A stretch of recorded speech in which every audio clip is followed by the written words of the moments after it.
Hey there.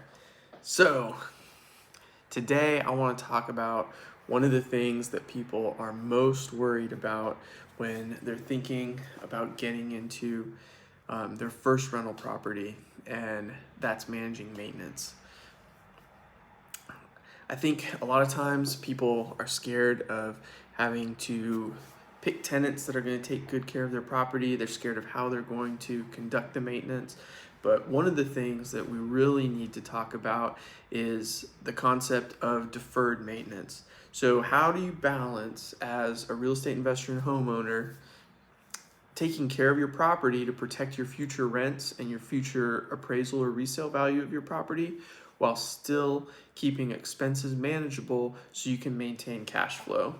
So, this is one of the big things we need to think about while we're projecting our maintenance, planning our maintenance, executing our maintenance, and still protecting that future rent and cash flow. So I just want to go through a few tips of what I try to do.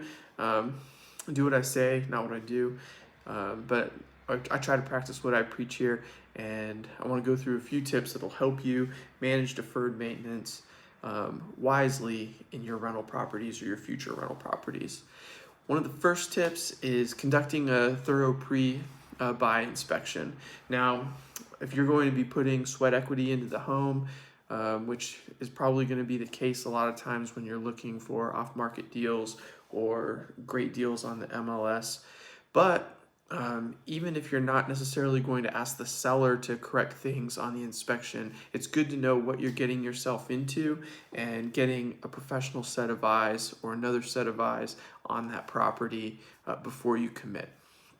Now, time's the essence with a lot of wholesale deals, and so this may not be like a planned out home inspection. You may just need to get a trusted contractor, handyman, or if you're lucky, a home inspector that you have a good relationship with who can come out at last minute. It could also be fellow real estate investors that help you walk through the home and conduct the inspection. But getting that thorough pre-buy inspection is going to be one of the best ways to help avoid excessive deferred maintenance right off the bat.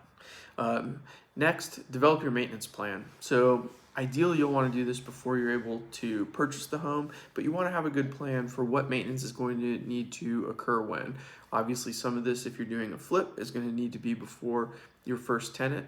However, some of the things you can amortize and defer it over time if you know the roof is going to go bad in the future but not necessarily need replaced right now. HVAC units have pretty predictable lifespans on them. Some of those major systems, you can go ahead and develop a maintenance plan to plan out when you're going to get those repairs done so you can defer that maintenance wisely and also budget it in to your long-term plan. That leads us into the next tip, which is budget for your maintenance. So as you pick those major systems that you're going to defer maintenance on, go ahead and create your budget for those things so you can project your cash flows into the future as best possible. Prioritize your essential maintenance. So while you may have a lot of maintenance requests hit at once, you may have a lot of items that you want to do all happen at once, you can go ahead and prioritize these, triage these, and make sure that you crush the essential maintenance items first, and then you can defer non-essential maintenance items into the future. That, however, does lead us into our next one, which is don't ignore cosmetic repairs. So just because a repair is cosmetic doesn't mean we want to defer it indefinitely, because these are things that are going to compound and are going to impact our ability to attract and retain the best tenants in the future. So while we definitely want to triage those essential repairs first, get those knocked out, that doesn't mean that we're going to completely ignore the cosmetic repairs. We're going to make sure that we have a plan to get to those, especially prior to property turnovers. And lastly, hire the right professionals. While it can be tempting to just go ahead and grab the first person that's available, hiring people that are going to do the job right, do it right the first time, is going to save you a lot of money and heartache in the long run.